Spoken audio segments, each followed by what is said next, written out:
For nearly 300 years, the sea swallowed him whole.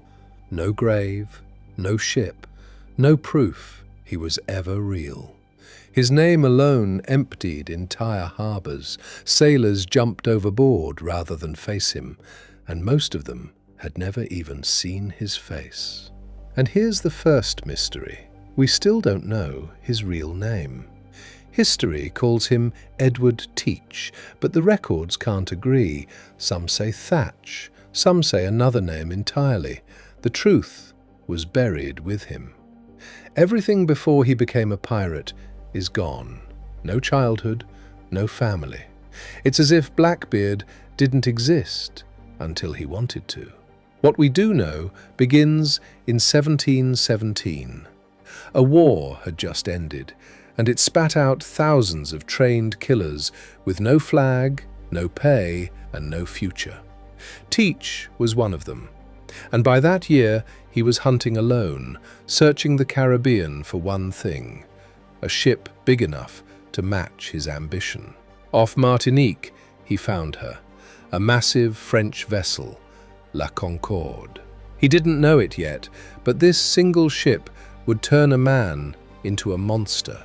Her crew were sick, worn down by the long Atlantic crossing. They couldn't fight, and Teach knew it. 2 warning shots, that's all it took. The giant surrendered without a fight. Any other pirate would have sold a prize like this. Teach had a darker plan. He was going to build the most feared warship on the ocean. He tore her apart and rebuilt her for war. 40 cannons. Overnight, a stolen slave ship became one of the deadliest weapons in the Atlantic, and he gave her a name history would never forget: Queen Anne's Revenge. But the ship wasn't what made men freeze with fear. It was what he did to his own face before a battle. He braided slow-burning fuses into his thick black beard and set them alight. Smoke wrapped around his head. To his enemies, it looked like the devil had climbed up out of the sea. 6 pistols strapped across his chest, 2 cutlasses at his waist, a walking storm of gunpowder and steel. But here's what almost no one realizes. For all his terror, there's no solid record of Blackbeard ever killing a single prisoner. Fear was the weapon, the blood was rarely necessary. But his next move wouldn't target a ship at all. It would target an entire city. May 1718. Blackbeard did something no pirate had ever dared. He blockaded the busy port of Charleston and held an entire American city hostage. For nearly a week, nothing moved in or out. He took hostages. Then came his ransom demand, and it made no sense at all. He could have demanded a fortune, gold, silver, a king's ransom. Instead, Blackbeard asked for one strange thing: a single chest of medicine. Why medicine? No one knows for certain. Some say his crew was sick. Others believe a far darker disease was spreading through his men. He never explained.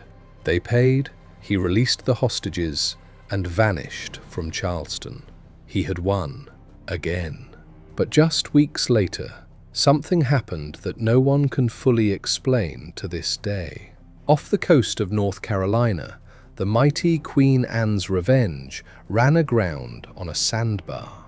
The ship was stuck fast. The flagship that terrified the Atlantic now sat helpless in the shallows. But here's where the real mystery begins. Was it an accident? Or did Blackbeard wreck his own ship on purpose? Many historians believe he did it deliberately, to break up his huge crew and keep the treasure for a chosen few. Whatever the truth, the outcome was the same. He abandoned Queen Anne's Revenge and sailed away with a small, loyal crew and the best of the loot. And then Blackbeard did the most unexpected thing of all. He surrendered and accepted a royal pardon. The fearsome pirate became a free man. He settled in North Carolina, bought a house, even married. To the world, Blackbeard was done with piracy. but the sea was still calling him back. It didn't take long. Soon, ships began disappearing again along the coast. The pardon was a mask, and underneath it, the old monster was still alive. He turned a hidden cove called Ocracoke into his lair. There, he threw wild gatherings with other pirates, and word of it reached the one man who would become his doom. The governor of Virginia had heard enough. Blackbeard was too dangerous to ignore, so he set a secret plan in motion to hunt the pirate down and end him for good. He chose a young Royal Navy officer for the job, Lieutenant Robert Maynard. 2 small sloops, a handful of men, against the most feared pirate alive. Maynard sailed quietly toward Ocracoke. No warning, no flags. He wanted to catch the monster off guard. And on the night of November 21st, he found him. That night, the 2 sides waited in the dark. Blackbeard reportedly drank with his men and asked a chilling question, whether anyone would even know where his treasure was if he died. Only Blackbeard and the devil, he said, knew where it was hidden, and the one who lived longest would take it all. Dawn, November 22nd, 1718. The trap was set. Maynard hid most of his men below deck, leaving only a few in sight. To Blackbeard, the ship looked nearly empty and weak. Blackbeard saw the empty deck and took the bait. He boarded, swords drawn, walking straight into the trap. Then, Maynard's hidden men burst from below. The deck erupted into chaos. Steel clashed against steel, and in the heart of the storm, Blackbeard and Maynard came face to face. Blackbeard fired his pistol. Maynard fired back. The 2 warriors traded blow after blow. But what would it actually take to bring this monster down? Blackbeard fought like a man who refused to die, bleeding, surrounded, outnumbered, and still swinging his blade. He took 5 gunshot wounds, over 20 deep cuts across his body. Any normal man would have dropped long ago. But Blackbeard kept fighting. And then, finally, the monster fell. The most feared pirate in the world hit the deck, dead. But Maynard wasn't finished. To prove the legend was truly gone, he did something brutal. He cut off Blackbeard's head. He hung the severed head from the front of his ship, a grim trophy and a warning to every pirate watching from the shore. And then came the legend. They say Blackbeard's headless body was thrown overboard and swam around the ship 3 full times before it finally sank. It's almost certainly a myth. But the fact that such a story was even told shows just how unkillable people believed he was. And so the man was gone. But one giant mystery still remained. Where was the Queen Anne's revenge? The mighty warship had vanished beneath the sand and the sea years before. For nearly 3 centuries, no one could find a trace of her. Some doubted she ever existed at all. Then, in 1996, 278 years later, everything changed.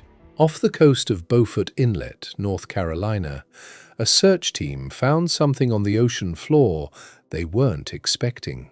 Cannons, anchors, massive wooden timbers, all buried under centuries of sand. A shipwreck. But was it the right one? For years, experts argued. They couldn't be sure. They needed proof. Solid, undeniable proof. Then the clues came. A bronze bell, a sword hilt, dozens of cannons. This was no ordinary ship. This was a warship. Over 300,000 artifacts were slowly pulled from the seabed. Piece by piece, the past came back to the surface. Among them, gold dust from West Africa, medical instruments, brass weights, tiny fragments of a world long gone. For the first time ever, historians could actually touch Blackbeard's world, hold the objects his crew once held. And finally, the verdict came. This wreck was, beyond doubt, the Queen Anne's Revenge. After 278 years, the ghost ship had risen again. Legend had become history. But one secret still lies hidden somewhere in the dark.